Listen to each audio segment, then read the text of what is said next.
केजरीवाल और राहुल गांधी एक होकर गुजरात में मोदी को हरा देंगे। लेकिन सोचने में जाने में कुछ नहीं जाता, जीतने में दम लगता है। मोदी के खिलाफ प्लान बना रहे राहुल गांधी और केजरीवाल दोनों के साथ ऐसा खेल हुआ कि वो कई दिन नहीं भूलेंगे, क्योंकि राहुल गांधी हरियाणा में बुरी तरह हारे, महाराष्ट्र में बुरी तरह पिटे, 2 राज्य हारते ही लोकसभा चुनाव का सारा जोश और सारी अकड़ निकल गई। 99 पे कूदने वाले भूल गए कि 99 चीज क्या होती है। उधर केजरीवाल दिल्ली को लेकर ओवर कॉन्फिडेंट थे, मोदी जी 2 जन्म ले लें, 4 जन्म ले लें, 8 जन्म ले लें। इसी जन्म में मोदी जी ने निपटा दिया दिल्ली में।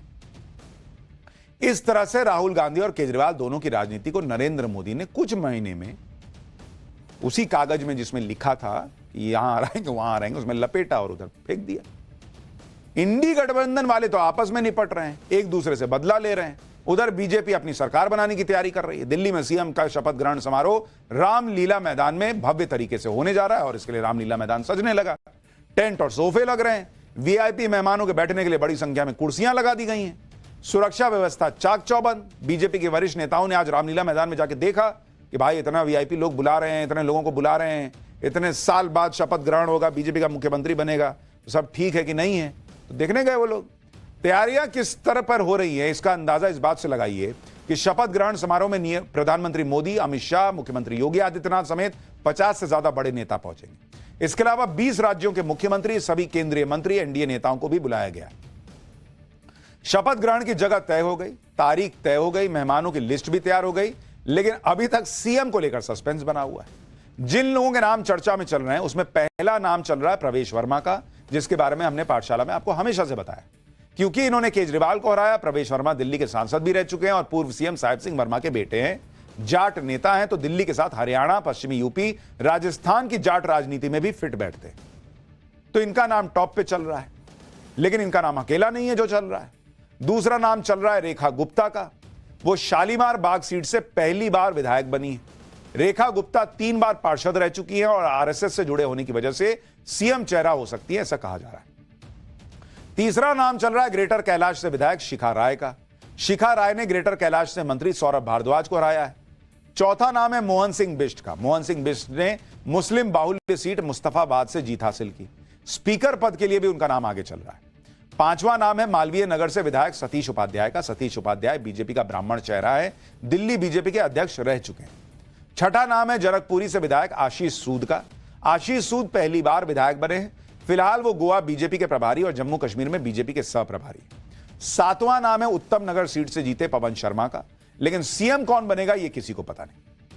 अब ये 7 लोग हैं, 10 लोग हैं, कितने लोग शेरवानी या अच्छे अच्छे कपड़े सिलवाए बैठे हैं कि कहीं मेरा नंबर ना जाए, कहीं मुझे फोन ना जाए कि तुमको बना रहे हैं। लास्ट मिनट में कौन शेरवानी सिल के देगा, कौन बढ़िया कुर्ता सिल के देगा? तो सिलवा के रखो, नहीं बने तो रहेगा अलमीरा में, इसमें क्या है। बीजेपी विधायक दल की बैठक कल है। कल ही सीएम को लेकर चर्चा जो है वो फाइनल हो जाएगी, अटकलें खत्म हो जाएंगी। बीजेपी के सांसद मनोज तिवारी ने क्या कहा एक बार सुनिए, फिर बताता हूं कि आम आदमी पार्टी क्या कह रही है। बेचैनी है आम आदमी पार्टी की, उनको बेचैन रहने दीजिए। बहुत जल्दी हमको लगता है 2-3 दिन में ही आपको सारी सूचना और दिल्ली को सब सूचना आ जाएगी और भारतीय जनता पार्टी ऐसा 5 साल कार्य करेगी। हमारा मुख्यमंत्री इतना अच्छा होगा कि दिल्ली को हम 5 साल में उसकी मैक्सिमम समस्याओं से मुक्त कर दें। बीजेपी तो कल मुख्यमंत्री के नाम का ऐलान कर देगी, लेकिन आम आदमी पार्टी तड़प रही है कि बीजेपी अपने सीएम का नाम क्यों नहीं बता रही। सुनिए आम आदमी पार्टी के नेता गोपाल राय। पहली बार यह देखा जा रहा है कि बारात तैयार है, मंडप भी तैयार हो रहा है, उसका निरीक्षण भी हो रहा है, बस दूल्हा कौन है ये नहीं पता किसी को। मुख्यमंत्री का नाम भारतीय जनता पार्टी अभी तक तय नहीं कर पाई है, या फिर कोई इतना बड़ा रहस्य है जिसको वो छुपाना चाहती है, जिसकी वजह से सब कुछ हो रहा है एक चीज छोड़ करके मुख्यमंत्री के। भारतीय जनता पार्टी है, कुछ भी कर सकती है, इसलिए अगले 5 साल में कई और रिकॉर्ड बनाएंगे।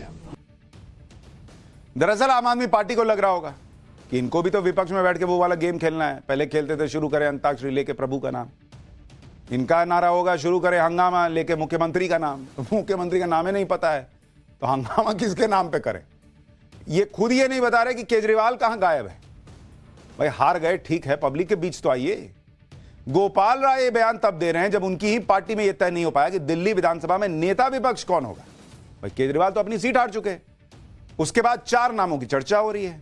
पहला नाम है कार्यवाहक सीएम आतिशी जी का, दूसरा नाम है पूर्व मंत्री गोपाल राय जी का, तीसरा नाम 4 बार के विधायक संजीव झा जी का है और चौथा नाम तिलक नगर से विधायक जरनैल सिंह जी का है। ये 4 नाम चल रहे हैं, लेकिन अब कहां नाम चल, पार्टी ही नहीं चल पा रही तो नाम किसका चलेगा नहीं चलेगा वो पता कैसे चलेगा। पाठशाला में अब अगली क्लास। अखिलेश लाए उर्दू वाला हथियार, फायर मोड में सीएम योगी ने हिंदी से दे दिया जवाब। महाकुंभ को लेकर अखिलेश वर्सेस योगी, यूपी विधानसभा में आज क्या बवाल मच गया, अब जरा चलिए इसका चैप्टर खोलते हैं।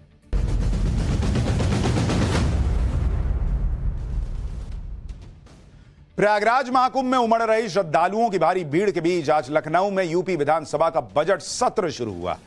जो समाजवादी पार्टी महाकुंभ को लेकर लगातार योगी सरकार के खिलाफ नैरेटिव बनाने में जुटी है, उसी समाजवादी पार्टी ने आज बजट सत्र के पहले दिन भी विधानसभा के बाहर और अंदर योगी सरकार को घेरने की पूरी कोशिश की। लेकिन लोकसभा चुनाव के बाद से योगी आदित्यनाथ समाजवादी पार्टी और अखिलेश यादव के हर नैरेटिव को लगातार खत्म कर रहे हैं, चाहे वो 9 सीटों पर हुए विधानसभा उपचुनाव हो या फिर मिल्कीपुर सीट हुआ पर उपचुनाव जिसमें उन्हें जीत मिली, या फिर प्रयागराज में चल रहा महाकुंभ।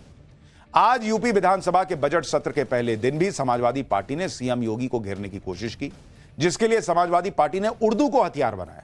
इस पर योगी आदित्यनाथ फायर हो गए। पाठशाला में आज आपको बताएंगे कैसे सीएम योगी ने शुद्ध हिंदी में समाजवादी पार्टी के उर्दू प्रेम की क्लास लगाई। लेकिन पहले हाल के दिनों में सीएम योगी और अखिलेश यादव के बीच हो रहे वार पलटवार का एक ट्रेलर देखिए, फिर आज जो अंदर बवाल मचा है वो भी दिखाता हूं।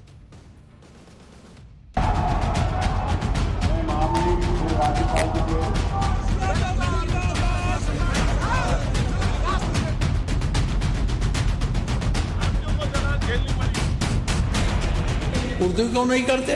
उर्दू भी तो भाषा है। उर्दू को नहीं करेंगे, अंग्रेजी करेंगे। उर्दू पढ़ाओ इसको, यानी उसको मौलवी बनाना चाहते हैं, कठपुल्ला पर की ओर देश को ले जाना चाहते हैं।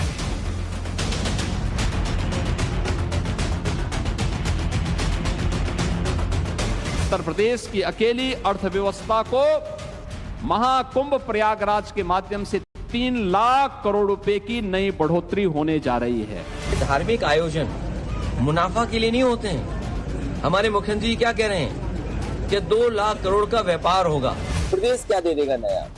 और जब प्रदेश की सरकार सब पैसा कुंभ में लगा देगी, जब सब पैसा कुंभ में लगा देंगे तो फिर किसान के लिए क्या होगा? कुंभ में ही नहीं किए हैं, प्रयागराज सिटी के रिनोवेशन में भी खर्च किए हैं। कुंभ के आयोजन में कुल 1500 करोड़ रुपए खर्च हुए हैं।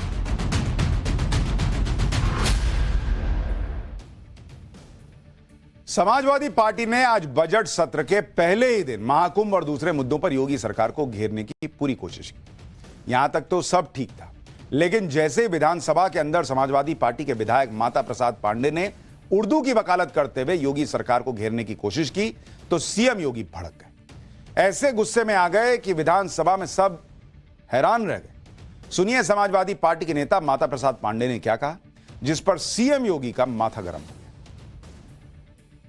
आप अंग्रेजी ला करके हिंदी को कमजोर करने का प्रयास हो रहा है, ये नहीं होना चाहिए।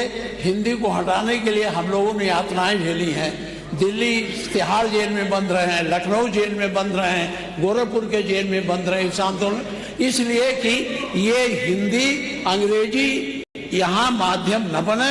और इसमें कितने लोग हैं, अगर अंग्रेजी करें तो उर्दू भी कर दीजिए। उर्दू क्यों नहीं करते?